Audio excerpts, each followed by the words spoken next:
Yeah. This is the outline with Kevin Dwayne. Kevin Dwayne. Kevin Dwayne. With Kevin Dwayne.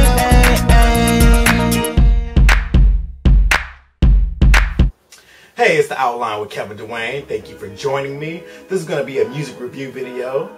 Our first one is going to be dedicated to Trey Songz. Last weekend I got a chance to see the Passion, Pain, and Pleasure tour along with Monica and Dondria, and actually I'll give you guys a little synopsis of how that went. It was at Nokia Live here in Los Angeles. The line was absolutely crazy. Like, it went from the entrance all the way back to the Nokia Theater. So if you're from LA and you've been to LA Live, you know what I'm talking about. They had a couple of barricades where you have to go through all the gates. It was a lot of people there. So the person I went with, we were deciding on, like, how are they going to fit all these people into this small venue? I mean, the venue has space and it's upstairs and downstairs, but I mean, there's no Staples Center and there's no Nokia Theater. But it worked out. It was a pretty crowded event. Dondria had a solid performance. She did a few of her songs like You're the One and Shorty What's Up. She did her own version of Fancy, which was kind of dope actually. The thing about Dondria is she can sing, and I am a fan of Fat Fat. She's cool. However, I'm trying to figure out if there is a spot for her. I mean, R&B artists, is really hard for them to sell. It is. You have to kind of have a pop crossover, and she's kind of becoming like the new age type Monica, but this really doesn't work right now. So, but I don't really know where her spot is. I mean, her sales aren't really doing that well, so it kind of shows, but she is a talented girl, and I won't take that from her. So, Dondria did well. Now, Monica's set was amazing. I'm a Monica fan, and I've always been a Monica fan, but for some reason her performances that night just made me remember it. I fell in love all over again. I thought her set was amazing. She sang all of her hits. She has so many hits. Why I Love You So Much, The Boy Is Mine. Well, actually, she did do The Boy Is Mine. I'm sorry. My mistake. She did do that, but that would have been great. She did Angel of Mine. She did The First Night. Oh my goodness. Before You Walk Out of My Life. It was just crazy. She did so many songs that were just like, her entire set was amazing, and it was like so many times where she was just going to another song and I would be like, wow. She did have 3 outfit changes. The first 2 are really dope. The last one was this weird pantsuit. I couldn't really get with it. Her background singers were dope. She had 3 guys out of LA as her background singers, and they all did really well. She had a band, she had dancers. It was a great set. It was about an hour, and she covered most of her hits, and it was wonderful. She has a lot of hits. People kind of make it seem like she doesn't, but she has a lot of songs that if you're at that concert, you're like, man, I forgot about this.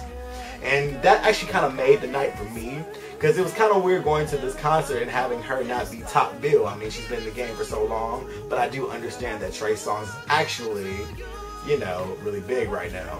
So, on to Trey Songz set. Trey Songz is a talented guy. He opened up with When I Invented Sex, which was a pretty dope song. I can get into it, but the thing about it is this.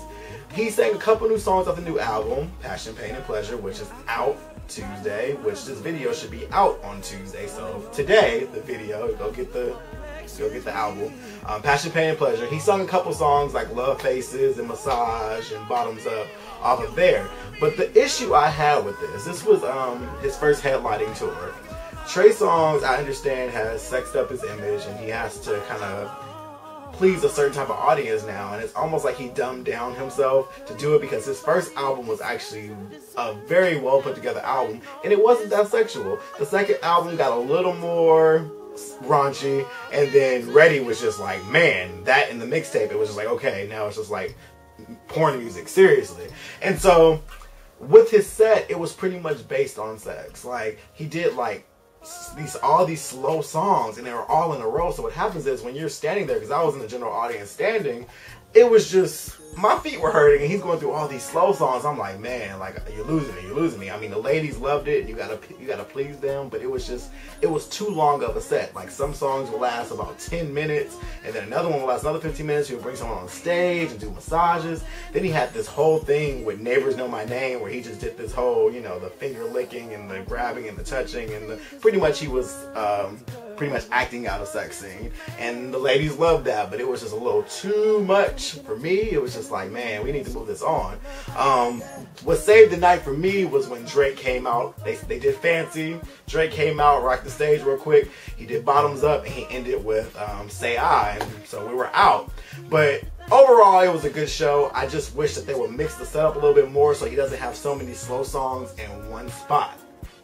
But it was still a good show. So, I mean, the tour is almost over, but he is going to go on tour with Usher in November. So you guys can check that out, which is the OMG tour, which is Usher's headlining tour, which might be kind of hot. I feel like Usher's trying to get his way back up, but it should be a cool little tour.